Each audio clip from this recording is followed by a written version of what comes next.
남편이 시어머니를 죽이려 한다면 며느리는 어떤 선택을 해야 할까요? 차가운 시어머니였지만 생명만은 지켜야 한다고 생각한 며느리. 깊은 밤, 그녀는 요양원으로 향했습니다. 어머니를 요양원에서 업고 나온 며느리. 그 다음 날 요양원에 대형 화재가 발생했습니다. 핏줄보다 진심이 더 강했던 감동적인 이야기가 시작됩니다.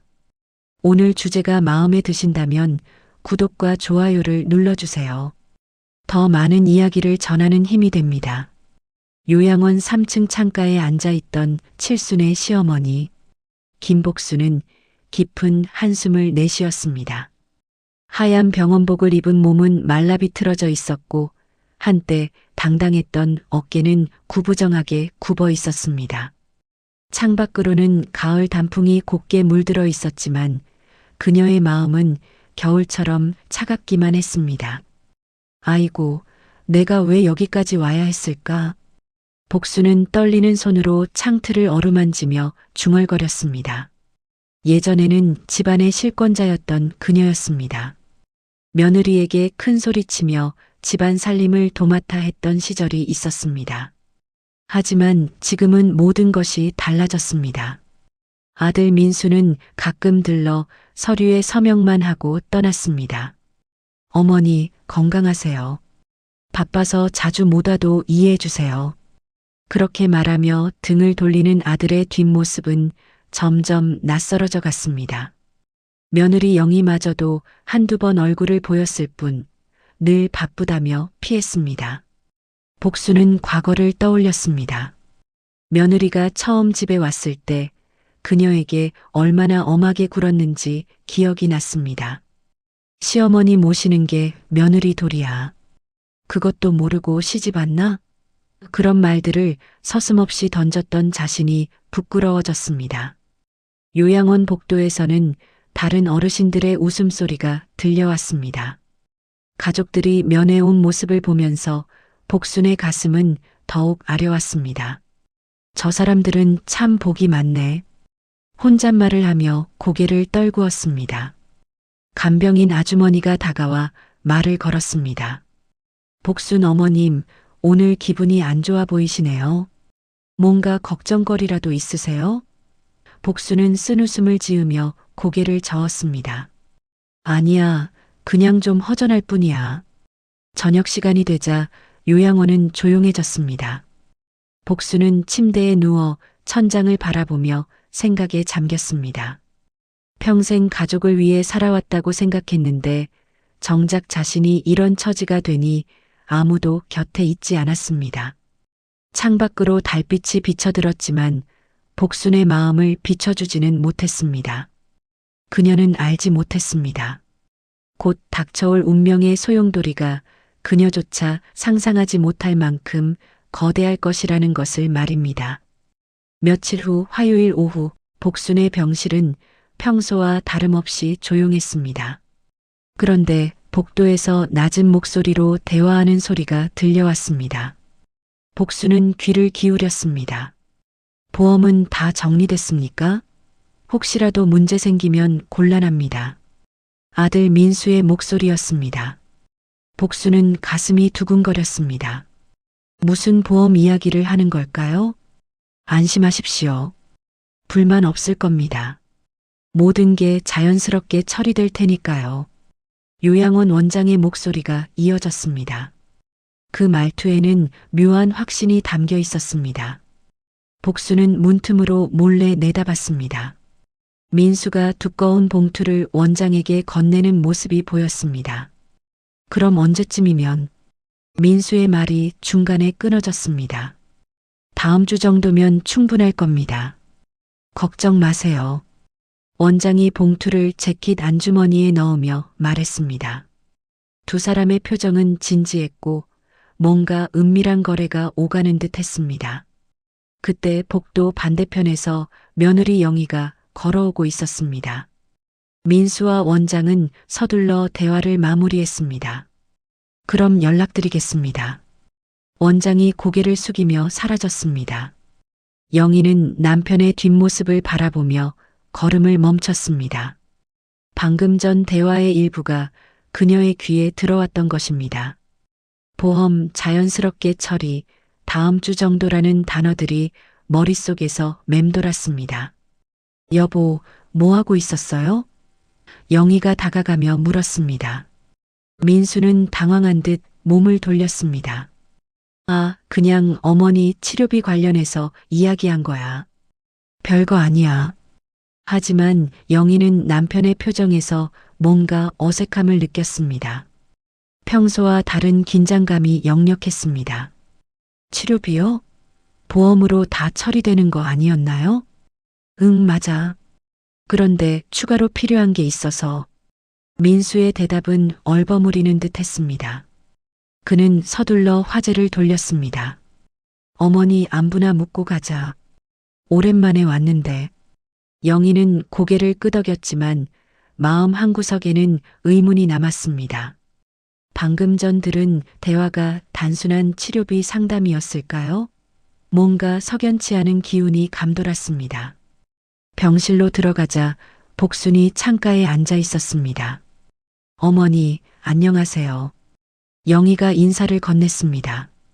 복수는 시큰둥한 표정으로 고개만 끄덕였습니다. 민수는 어머니의 상태를 간단히 확인하고 금세 나가려 했습니다. 어머니, 그럼 저희는 이만 가볼게요. 건강하세요. 그의 목소리에는 어딘지 모를 조급함이 묻어 있었습니다. 영희는 시어머니와 잠깐 더 이야기하고 싶었지만 남편이 재촉하는 바람에 어쩔 수 없이 따라 나섰습니다. 그날 밤 그녀는 계속해서 오후에 들은 이상한 대화를 떠올렸습니다. 가슴 한구석에서 불길한 예감이 스멀스멀 피어오르고 있었습니다. 그날 밤 민수는 평소보다 많이 마셨습니다. 소주 한 병을 다 비우고 나서야 침대에 쓰러져 잠들었습니다. 영희는 남편의 콧소리 소리를 들으며 잠을 이루지 못했습니다. 오후에 들은 그 대화가 계속 머릿속을 맴돌았습니다. 새벽 2시쯤 영희는 조심스럽게 침대에서 일어났습니다. 민수의 가방이 거실 소파 위에 놓여 있었습니다. 평소라면 절대 뒤지지 않았을 남편의 가방이었지만 오늘은 달랐습니다. 뭔가 확인해야 할 것 같은 강한 충동이 일었습니다. 손전등을 켜고 가방을 열어보니 여러 서류가 들어 있었습니다. 영희는 손을 떨며 하나씩 꺼내 확인했습니다. 처음에는 평범한 회사 서류들이었습니다. 그런데 맨 아래쪽에서 이상한 문서들이 나왔습니다. 화재보험 가입 증서, 피보험자는 김복순, 보험 금액은 8억 원이었습니다. 영희의 눈이 커졌습니다. 이게 뭐야? 언제 이런 보험을 들었지? 중얼거리며 다음 서류를 확인했습니다. 재산 상속 관련 위임장 복순. 모든 재산을 민수가 관리하겠다는 내용이었습니다. 그런데 서명 날짜가 불과 1개월 전이었습니다. 영희는 등골이 오싹해졌습니다. 더 충격적인 것은 그 다음 서류였습니다. 요양원과 체결한 계약서 같은 문서에는 특별관리 서비스라는 항목이 있었습니다.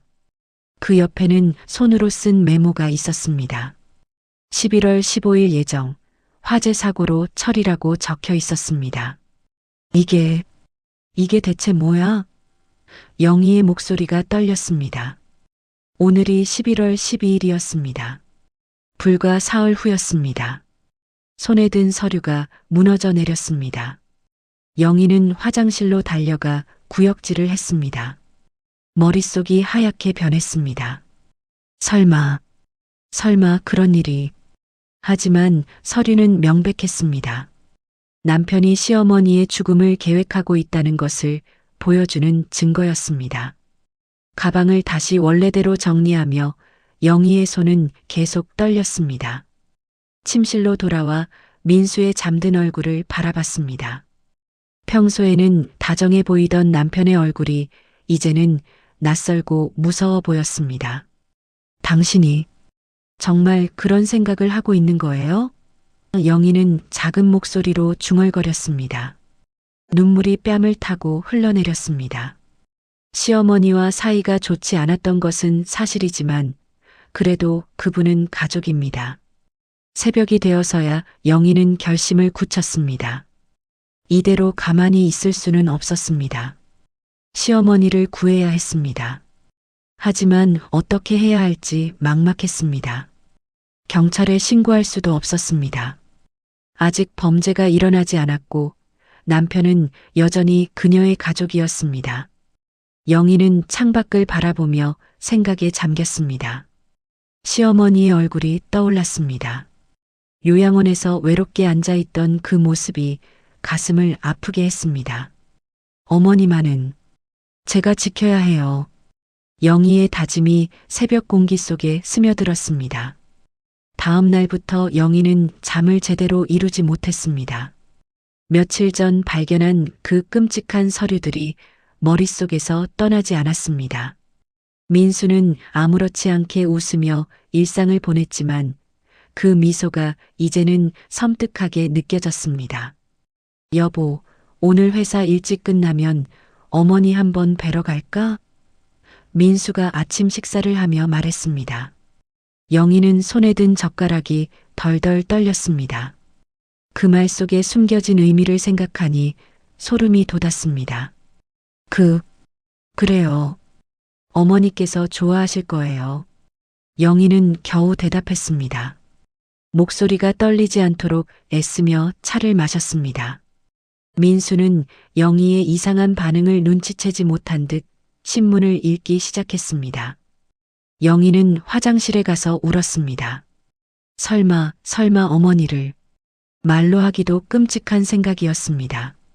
그동안 시어머니와 갈등이 많았던 것은 사실이었습니다.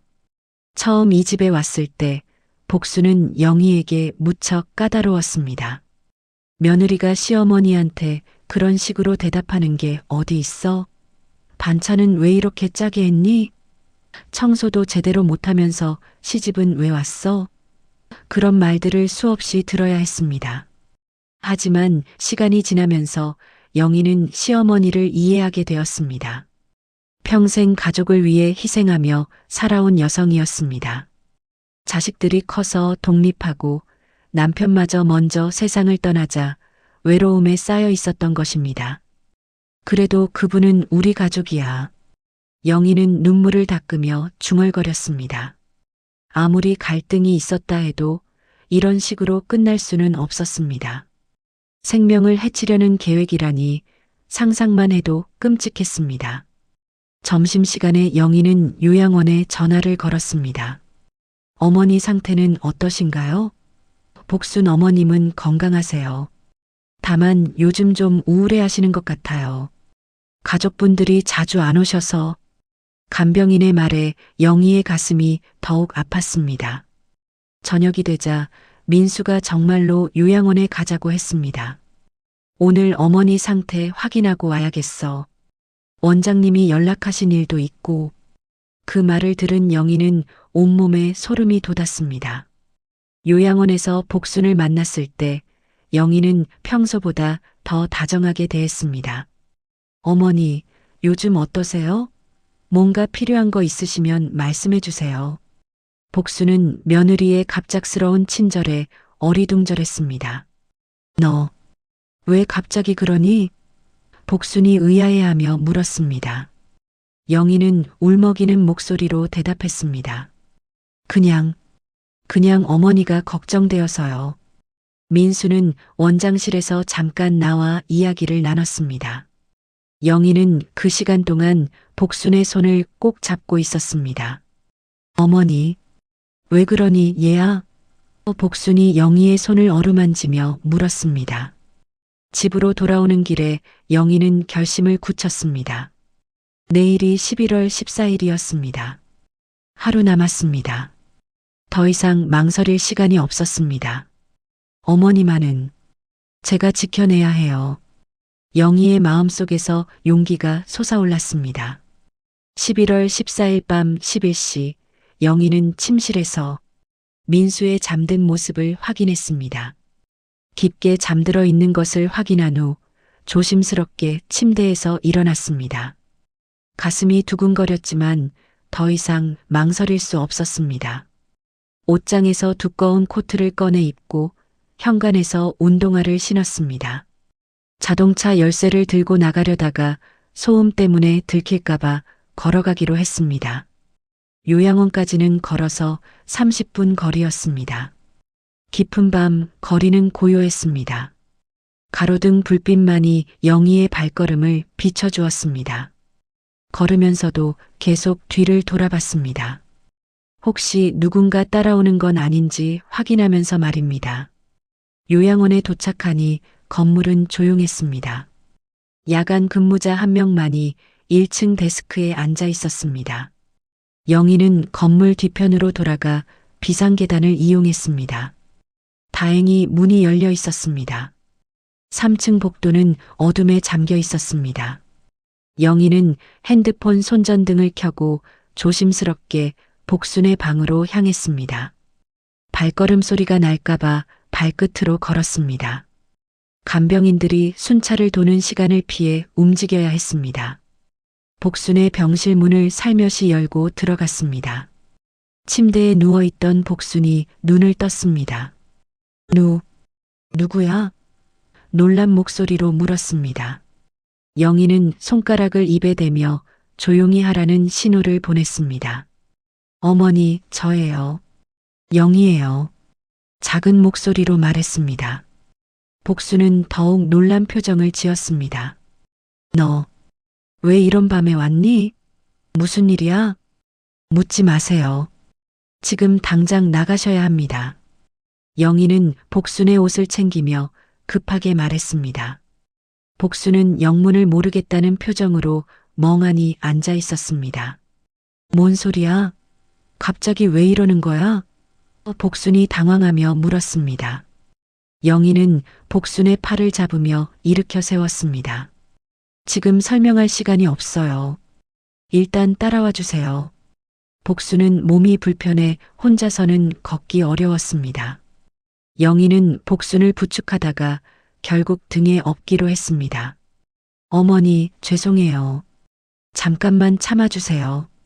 이게 무슨 일이냐? 왜 이러는 거야? 복순은 계속 중얼거렸지만 영희의 절박한 표정을 보고는 따라주었습니다. 영희는 복순을 등에 업고 비상계단으로 향했습니다. 계단을 내려가는 것은 생각보다 힘들었습니다. 복순의 몸무게 때문에 다리가 후들거렸지만 영희는 이를 악물고 계속 걸었습니다. 이마에는 땀이 줄줄 흘렀습니다. 1층에 도착해서 뒤쪽 출구로 나왔습니다. 야간 근무자에게 들키지 않았다는 것이 다행이었습니다. 영희는 복순을 업고 요양원에서 멀어졌습니다. 가로등 불빛이 점점 멀어지면서 두 사람은 어둠 속으로 사라져갔습니다. 영희야, 대체 무슨 일이야? 복순이 영희의 등에서 작은 목소리로 물었습니다. 영희는 대답 대신 더 빠르게 걸었습니다. 지금은 최대한 멀리 가는 것이 중요했습니다. 새벽 1시쯤 영희는 요양원에서 멀리 떨어진 곳에서 허름한 모텔을 찾았습니다. 해돋이 모텔이라는 간판이 깜빡거리고 있었습니다. 복순을 등에 업은 채 30분을 걸어온 영희는 다리에 힘이 풀려 있었습니다. 모텔 사장은 새벽에 나타난 이상한 손님들을 의아해했지만 영희가 현금을 내밀자 별다른 질문 없이 방 열쇠를 건네주었습니다. 2층 203호였습니다. 영희는 복순을 조심스럽게 침대에 눕혔습니다. 영희야, 이게 대체 무슨 일이냐? 복순이 가쁜 숨을 몰아쉬며 물었습니다. 갑작스러운 상황에 당황스러워하고 있었습니다.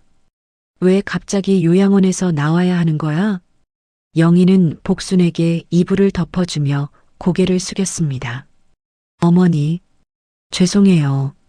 지금은 말씀드릴 수가 없어요. 하지만 어머니를 지켜야 한다는 생각밖에 들지 않았어요. 무슨 소리야?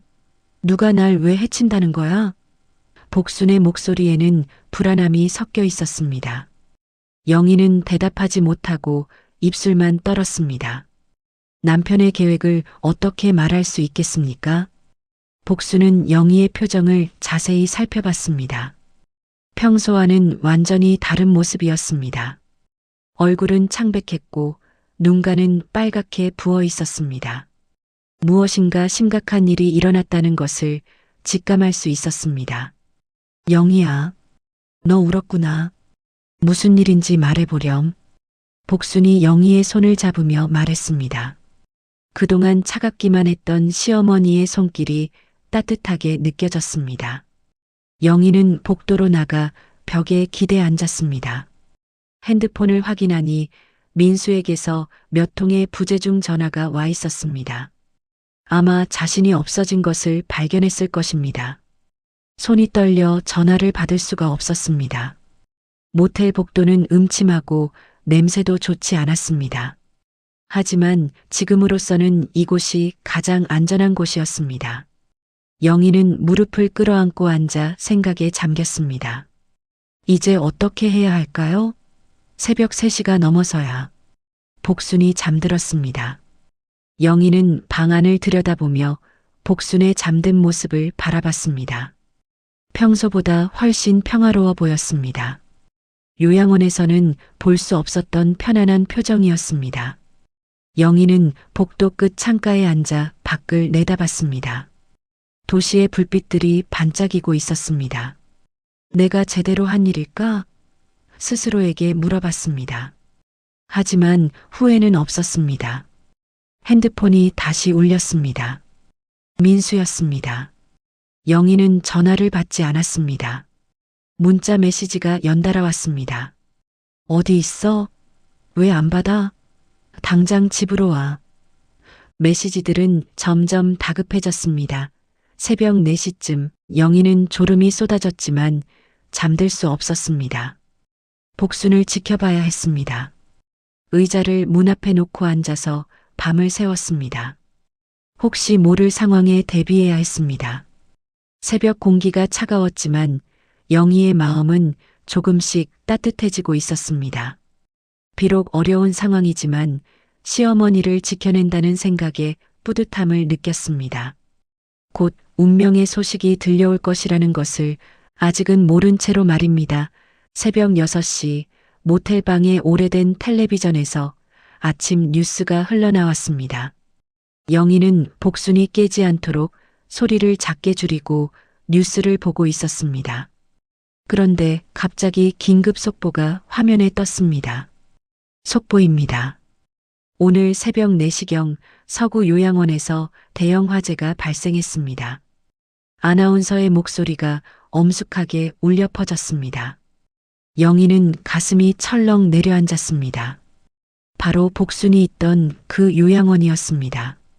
화면에는 연기로 뒤덮인 요양원 건물이 나왔습니다. 소방차들이 줄지어 서 있고 구급차들이 분주하게 움직이고 있었습니다.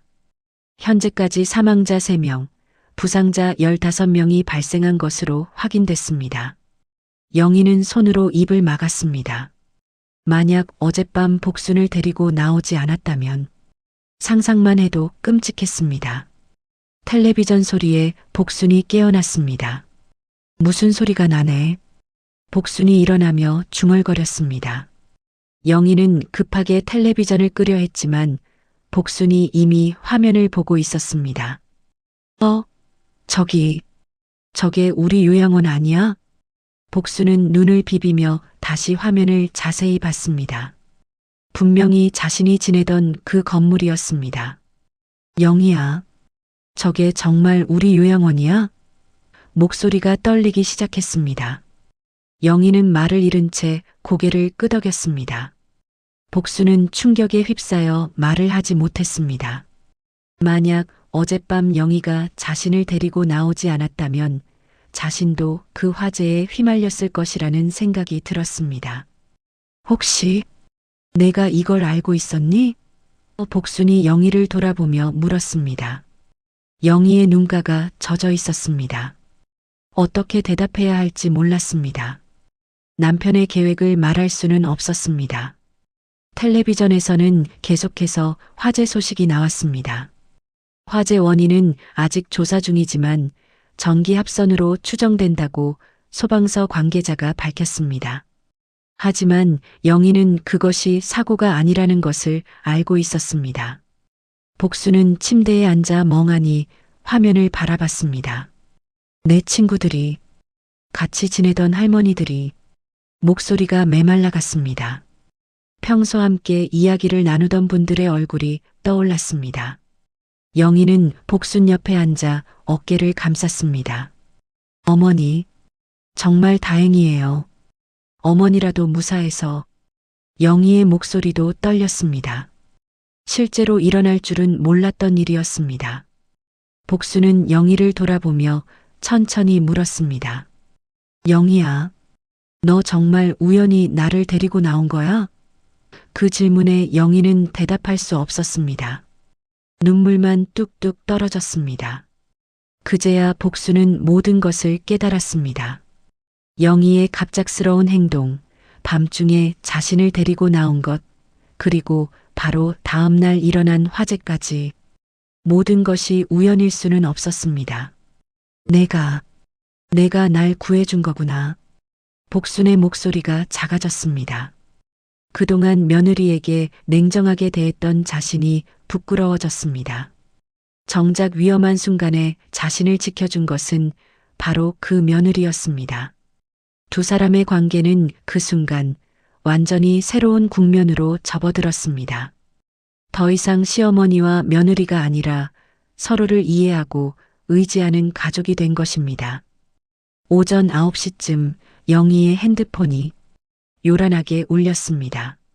민수였습니다. 영희는 떨리는 손으로 전화를 받았습니다. 여보, 지금 어머니 어디 있어? 민수의 목소리는 평소와 달리 날카롭고 분노에 차 있었습니다. 요양원에 화재가 났는데 어머니가 없다고 연락 왔어. 대체 뭔 짓을 한 거야? 영희는 목이 메어 제대로 말할 수 없었습니다. 그게, 빨리 대답해. 어머니를 어디로 데리고 간 거야? 민수의 목소리가 점점 커졌습니다. 복수는 영희 옆에서 전화 내용을 듣고 있었습니다. 아들의 다급한 목소리에서 뭔가 이상함을 느꼈습니다. 평소 어머니를 걱정하는 것과는 다른 종류의 다급함이었습니다. 당신, 정말 이럴 수가 있어? 영희가 간신히 말을 꺼냈습니다. 어머니를 그렇게 하려고 했던 거예요? 영희의 목소리가 떨렸습니다. 전화 너머로 잠깐의 침묵이 흘렀습니다. 그리고 민수의 목소리가 차갑게 변했습니다. 뭔 소리인지 모르겠는데 어머니 어디 있는지만 말해. 싫어요.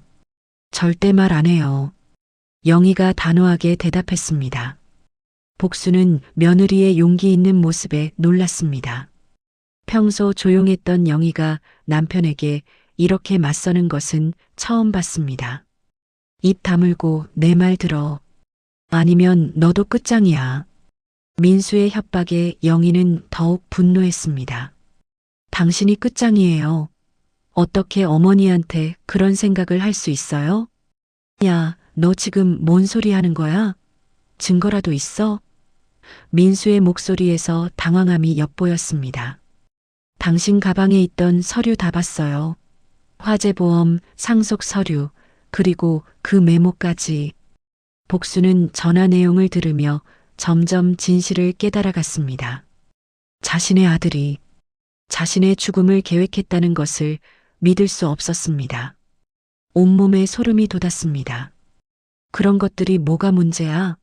어머니 재산 관리하는 건 당연한 거 아니야? 민수가 변명했지만 이미 들통이 난 상황이었습니다. 재산 관리요? 그럼 화재 예정일까지 적힌 건 뭐예요? 영희의 추궁에 민수는 할 말을 잃었습니다. 당신, 정말 그럴 생각이었던 거죠? 복수는 영희의 손을 잡았습니다. 떨리는 손이었습니다. 자신의 친아들이 자신을 죽이려 했다는 사실을 받아들이기 어려웠습니다. 하지만 모든 증거가 그것을 가리키고 있었습니다. 지금 당장 어디 있는지 말해. 안 그러면 경찰에 신고할 거야. 민수가 소리쳤습니다. 신고하세요. 누가 진짜 범죄자인지 경찰이 판단할 거예요. 영희는 전화를 끊어버렸습니다. 손이 덜덜 떨렸지만 용기를 냈습니다. 이제 돌이킬 수 없는 선을 넘었습니다. 복수는 영희를 바라보며 눈물을 흘렸습니다. 영희야, 고마워. 복순의 목소리는 진심이 담겨 있었습니다. 내가 아니었다면 난 정말 말을 잇지 못했습니다. 방 안의 공기는 무겁고 긴장감이 감돌았습니다. 민수의 그림자가 점점 가까워지고 있다는 것을 두 사람 모두 느끼고 있었습니다. 전화를 끊은 후 방 안은 한동안 조용했습니다. 복수는 침대 끝에 앉아 손을 떨고 있었고 영희는 창가에 서서 밖을 내다보고 있었습니다. 두 사람 모두 방금 일어난 일을 정리하기 어려웠습니다. 영희야. 복순이 먼저 입을 열었습니다. 그동안 내가 너한테 얼마나 못됐는지 아니? 목소리가 떨렸습니다. 처음 우리 집에 왔을 때부터 얼마나 구박했는지. 영희는 복순을 바라봤습니다. 시어머니의 눈가에 눈물이 맺혀 있었습니다. 어머니, 아니야, 내 말 들어봐. 복순이 손을 들어 말을 막았습니다. 너한테 반찬이 짜다, 청소가 엉성하다, 온갖 잔소리를 다 했잖아. 복순이 과거를 떠올리며 말했습니다. 그때 내 표정이 얼마나 서운해 보였는데 난 그것도 모르고. 영희는 복순 옆에 앉았습니다. 어머니, 그런 말씀 마세요. 저도 처음에는 어머니를 이해 못했어요. 아니야, 영희야. 난 정말 나쁜 시어머니야. 복순은 영희의 손을 꼭 잡았습니다. 평생 가족을 위해서 살았다고 생각했는데 결국 날 지켜주는 건 너였구나. 목소리가 점점 작아졌습니다. 내 친아들이 날. 어머니, 이제라도 알게 되신 거예요. 영희가 복순의 어깨를 감쌌습니다. 저도 믿기 어려웠어요. 하지만 어머니만큼은 제가 꼭 지켜야겠다고 생각했어요. 복순은 눈물을 닦으며 고개를 끄덕였습니다. 그동안 내가 널 얼마나 원망했는지 아니? 민수가 바뀐 것도 내 탓이라고 생각했어. 어머니. 하지만 이제 알겠어. 진짜 문제는 따로 있었구나. 두 사람은 처음으로 진심으로 마주 앉아 이야기를 나눴습니다. 그동안 쌓였던 오해와 서운함들이 조금씩 풀려갔습니다. 영희야, 난 너를 딸로 생각해도 되겠니? 영희는 눈물을 흘리며 고개를 끄덕였습니다. 저야말로 어머니가 진짜 어머니 같아요. 복순도 영희를 끌어안았습니다. 따뜻한 포옹이었습니다. 그런데 영희야, 이제 어떻게 하지? 복순이 걱정스러운 표정으로 물었습니다. 민수가 우리를 찾아올 텐데. 어머니, 걱정 마세요. 제가 뭔가 방법을 찾아볼게요. 영희는 핸드폰을 꺼내 경찰서 번호를 찾아봤습니다. 신고를 해야 할까요? 하지만 증거가 있나? 복순이 물었습니다. 서류들이 있어요. 그걸로 충분할 거예요. 그때 복도에서 발걸음 소리가 들렸습니다. 두 사람은 긴장했습니다. 혹시 민수가 찾아온 건 아닐까요? 영희는 조심스럽게 문 쪽으로 다가갔습니다. 발걸음 소리는 점점 가까워졌습니다. 복수는 불안한 표정으로 영희를 바라봤습니다. 혹시? 하지만 소리는 다른 방 앞에서 멈췄습니다. 다른 투숙객이었습니다. 휴? 놀랐네요. 영희가 안도의 한숨을 쉬었습니다. 하지만 평온은 오래가지 않을 것 같았습니다. 민수가 언제 나타날지 모르는 상황이었습니다. 복수는 영희의 손을 더 꽉 잡았습니다. 영희야, 뭔 일이 있어도 내가 널 지킬 거야. 어머니, 이제 우리는 진짜 가족이야. 서로 지켜주는 거야. 오후 5시쯤 영희와 복수는 모텔방에서 저녁을 먹고 있었습니다. 영희가 근처 편의점에서 사온 김밥과 컵라면으로 간단히 끼니를 때우고 있었습니다.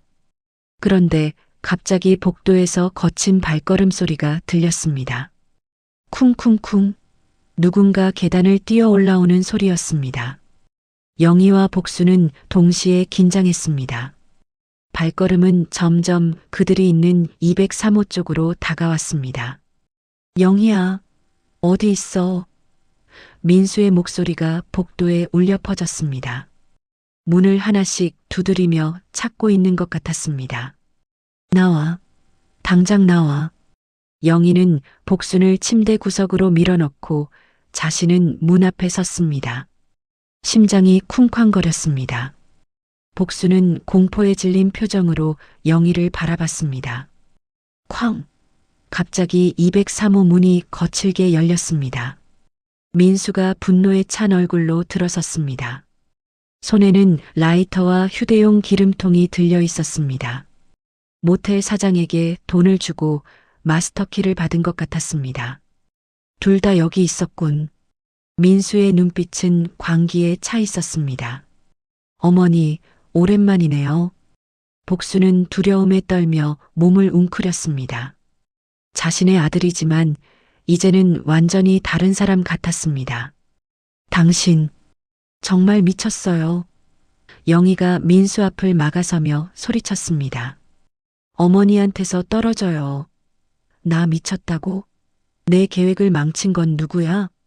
민수는 기름통을 열어 바닥에 뿌리기 시작했습니다. 휘발유 냄새가 방 안에 퍼졌습니다. 다 끝내버리겠다. 이렇게 된 이상 증거도 없애야지. 민수야, 그만해라. 복순이 떨리는 목소리로 말했습니다. 엄마가 너한테 뭘 잘못했니? 눈물이 뺨을 타고 흘러내렸습니다. 잘못한 거요? 너무 오래 살고 있는 게 잘못이야. 민수가 소리쳤습니다. 빨리 죽어서 유산이나 남겨주면 될 걸. 요양원비만 계속 나가고.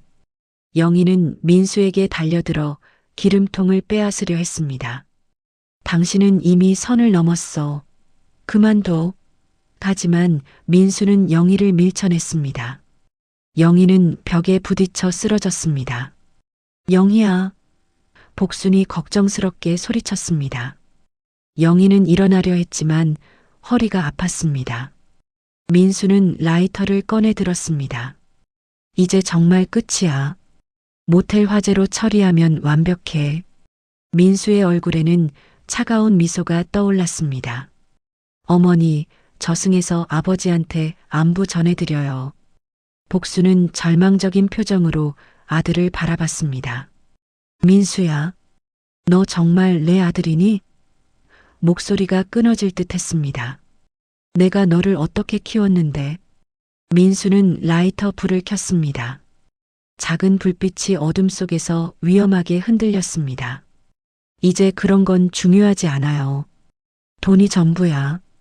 영희는 바닥에서 일어나며 마지막 힘을 모았습니다. 복순을 지켜야 했습니다. 아무리 위험해도 시어머니만은 보호해야 했습니다. 방 안의 공기는 휘발유 냄새와 긴장감으로 가득 찼습니다.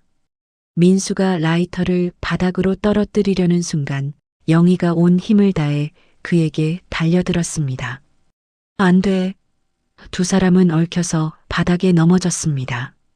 그 과정에서 기름통이 엎어지며 휘발유가 사방으로 쏟아졌습니다.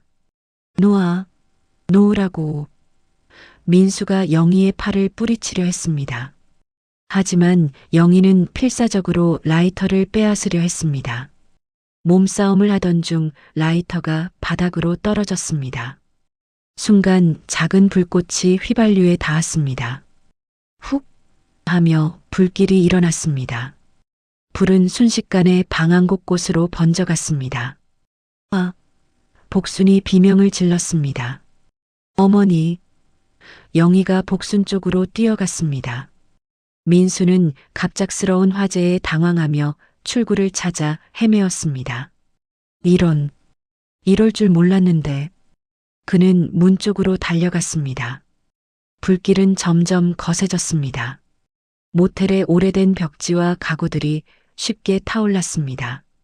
연기가 자욱해지면서 숨쉬기가 어려워졌습니다. 복수는 침대 구석에서 울며 떨고 있었습니다. 어머니, 괜찮아요. 영희가 복순에게 달려가 그녀를 일으켜 세웠습니다. 하지만 출구로 가는 길이 이미 불길로 막혀 있었습니다. 민수는 혼자서 연기 속으로 사라져 버렸습니다. 영희야, 우리 어떻게 하지? 복순이 공포에 질린 목소리로 물었습니다. 불길이 점점 가까워지고 있었습니다. 창문으로 가려 했지만 2층이라 뛰어내리기에는 너무 높았습니다. 영희는 주변을 둘러봤습니다. 화장실 쪽이 상대적으로 불길이 약했습니다. 어머니, 저쪽으로 가요. 영희가 복순의 팔을 잡고 화장실로 향했습니다. 하지만 곧 그쪽으로도 불길이 번져왔습니다. 두 사람은 화장실 안에 갇히게 되었습니다. 연기가 점점 짙어져서 숨쉬기가 힘들었습니다. 복수는 기침을 하며 쓰러져 갔습니다. 어머니, 정신 차려요. 영희가 복순을 일으켜 세우려 했습니다. 하지만 연기 때문에 영희도 의식이 흐려져 갔습니다. 이대로 가면 둘 다 위험했습니다. 그때 화장실 창문이 보였습니다. 작은 창문이었지만 복순 정도는 빠져나갈 수 있을 것 같았습니다. 영희는 마지막 힘을 모아 창문을 열었습니다. 바깥 공기가 들어오자 조금 숨이 트였습니다. 어머니, 여기로 나가세요. 영희가 복순을 창문 쪽으로 밀어냈습니다. 영희야, 너는? 어머니만 먼저 나가세요. 저는 뒤에 갈게요. 복순은 울며 창문으로 나가려 했습니다. 영희가 뒤에서 밀어주었습니다. 어머니만은 살아야 해요.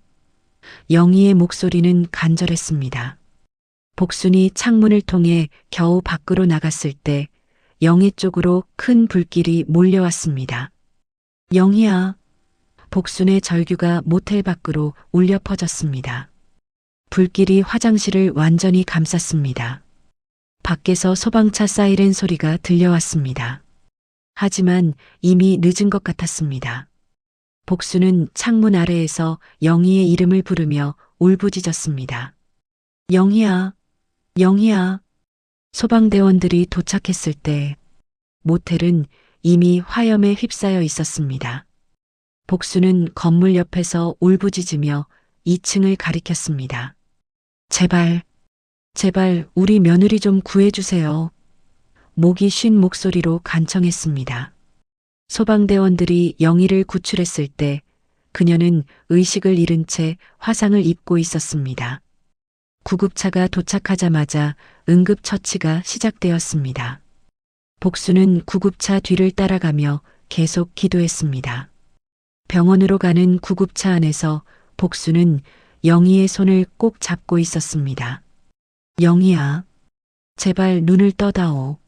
산소 마스크를 쓴 영희의 얼굴은 창백했지만 다행히 생명에는 지장이 없어 보였습니다.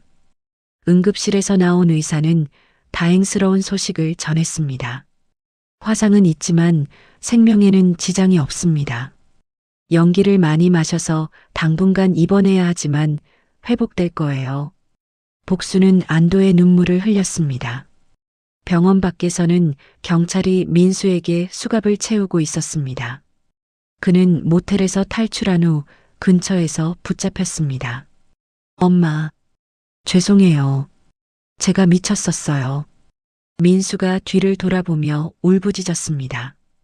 복수는 아들을 바라봤지만 더 이상 연민은 없었습니다. 너는 이제 내 아들이 아니야. 차가운 목소리로 말했습니다. 경찰차가 민수를 태우고 사라져갔습니다. 병실에서 영희가 깨어났을 때 복순이 침대 옆에 앉아 있었습니다. 어머니, 영희의 목소리는 쉬어 있었습니다. 영희야, 괜찮니?